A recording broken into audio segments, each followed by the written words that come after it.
कराग्रे वसते लक्ष्मी कर मध्ये सरस्वती कर मूले तु गोविंदः प्रभाते कर दर्शनम।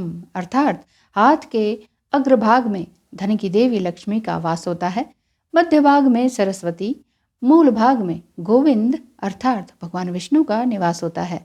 अतः प्रातःकाल उठकर हथेलियों का दर्शन अवश्य करना चाहिए। नमस्कार, स्वागत है आप सभी का आपके अपने ज्योतिष चैनल नंदी एस्ट्रोलॉजी में। मैं एस्ट्रोलॉजर लक्ष्मी पुनः उपस्थित हूँ आपके सामने ज्योतिष शास्त्र का ज्ञान लेकर। आज हम जानेंगे कि हाथ की रेखाओं के बारे में। जी हाँ, जिस प्रकार ग्रहों नक्षत्रों का मानव जीवन पर प्रभाव पड़ता है, उसी प्रकार हाथ की रेखाएं भी मनुष्य के भूत व वर्तमान और भविष्य के बारे में बताती हैं।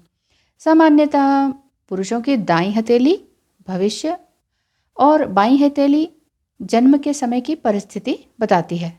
स्त्रियों के हाथ में बिल्कुल विपरीत होता है। सामान्य नियम यह है कि व्यक्ति का जो हाथ अधिक एक्टिव होता है उससे फलित करना चाहिए। तो चलिए शुरुआत करते हैं हस्तरेखाओं के बारे में। मुख्यतः 7 प्रधान रेखाएं मानी जाती हैं, जो कि बोर्ड में आपको दिखाई दे रहा है। पहली है जीवन रेखा, दूसरी शीर्ष रेखा या मस्तिष्क रेखा, तीसरी हृदय रेखा, चौथी भाग्य रेखा, पांचवी सूर्य रेखा, छठी स्वास्थ्य रेखा या बुध रेखा और सातवीं विवाह रेखा। जी हाँ, चलिए एक एक करके मैं एक संक्षिप्त वर्णन करती हूँ। जीवन रेखा के बारे में जानते हैं। जीवन रेखा तर्जनी और अंगूठे के बीच में प्रारंभ होती है और अंगूठे के आधार यानी मणिबंध तक जाती है। यदि जीवन रेखा लंबी, पुष्ट, गहरी, पतली हो तो व्यक्ति का स्वास्थ्य जीवन भर ठीक रहेगा, जीवन आसान रहेगा, दीर्घायु होगा। परंतु जीवन रेखा यदि हल्की, अस्पष्ट, टूटी हुई, छोटी हो तो व्यक्ति को स्वास्थ्य संबंधी परेशानियां अवश्य रहेंगी, अल्पायु भी हो सकते हैं और जीवन में बहुत कम रोमांच होगा। दूसरी बात करते हैं शीर्ष रेखा या मस्तिष्क रेखा की। शीर्ष रेखा गुरु क्षेत्र के नीचे तथा जीवन रेखा के प्रारंभ के ऊपरी भाग के ऊपरी भाग से प्रारंभ होकर मंगल के प्रथम क्षेत्र या चंद्र क्षेत्र की तरफ जाती है। बहुत से हाथों में ये गुरु क्षेत्र के अंदर से प्रारंभ होती है। सामान्यतः जहाँ से जीवन रेखा शुरू होती है वहीं से मस्तिष्क रेखा का भी आरंभ होता है। यदि यह रेखा लंबी, स्पष्ट, पुष्ट हुई तो व्यक्ति अच्छे स्मरण शक्ति वाला होता है, किसी भी कार्य को सोच समझ कर करता है। परंतु यदि रेखा निर्बल, अस्पष्ट, हल्की हो तो व्यक्ति दिमागी रूप से सशक्त नहीं होता है, किसी भी कार्य के परिणाम के विषय में अंदाजा नहीं लगा पाता है। चलिए बात करते हैं हृदय रेखा की। देखते जाइए आप भी अपने हाथों को।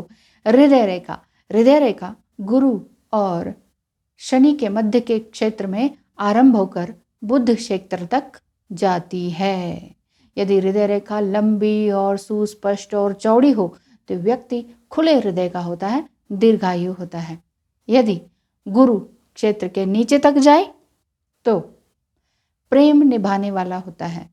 शनि क्षेत्र के नीचे तक जाए तो प्रोफेशनल होता है। यदि हृदय रेखा निर्बल हो और अस्पष्ट हो, खंडित हो तो व्यक्ति अल्पायु होता है, स्वयं पर ही ध्यान देने वाला होता है और बहुत कम रोमांटिक होता है। बात करते हैं भाग्य रेखा की। यह रेखा हथेली के बीचों बीच होती है। सामान्यतः यह शनि क्षेत्र या गुरु क्षेत्र से प्रारंभ होकर नीचे मणिबंध की तरफ जाती है। इससे व्यक्ति के भाग्य के बारे में पता चलता है। रेखा यदि सुस्पष्ट हो तो व्यक्ति का भाग्य संतुष्टि भरा होता है, किंतु रेखा यदि टूटी फूटी हो तो व्यक्ति का भाग्य काफी मुश्किल भरा होता है। बात करते हैं सूर्य रेखा की। यह रेखा सभी व्यक्तियों के हाथ में नहीं होती है। सामान्यतः यह सूर्य क्षेत्र यानी अनामिका के नीचे से शुरू होकर मणिबंध की तरफ जाती है। जिसके हाथ में ये रेखा हो, स्पष्ट हो तो व्यक्ति उच्च पद वाला होता है, क्रिएटिव होता है, आत्मविश्वासी होता है और एक्शन पर अमल करने वाला होता है, यानी कि एक्शन जरूर लेता है।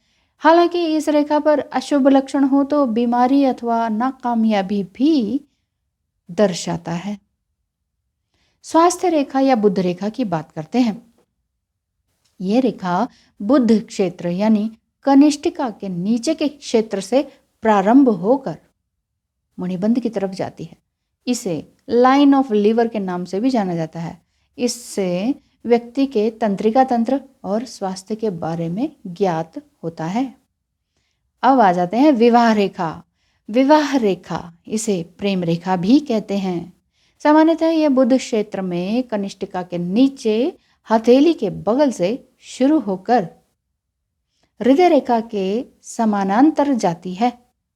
इससे व्यक्ति का विवाह कब होगा, वैवाहिक जीवन कैसा रहेगा, इन बातों का पता चलता है। तो ये था मुख्य 7 रेखाओं का आधारभूत ज्ञान। आगे भी हस्तरेखा संबंधित रहस्यों के बारे में मैं वीडियो बनाकर आपके सामने लाती रहूंगी। आपको भी यदि कुंडली एनालिसिस करवानी है तो नंदी एस्ट्रोलॉजी पर ज़रूर संपर्क करें। करियर है, मैरिज है, दशा अंतरदशा, दोष, रेमेडी आदि के बारे में जानना है या हस्तरेखा विश्लेषण करवाना हो तो नंदी एस्ट्रोलॉजी के व्हाट्सएप नंबर 8307788247 पर टेक्स्ट मैसेज कीजिएगा। आपका दिन शुभ रहे। चैनल को लाइक ज़रूर करें और हाँ, सब्सक्राइब करना बिल्कुल भी ना भूलें। बेल आइकन भी दबाना बिल्कुल ना भूलें ताकि आपको लेटेस्ट अपडेट मिलती रहे। बहुत बहुत धन्यवाद है आपका। नमस्कार।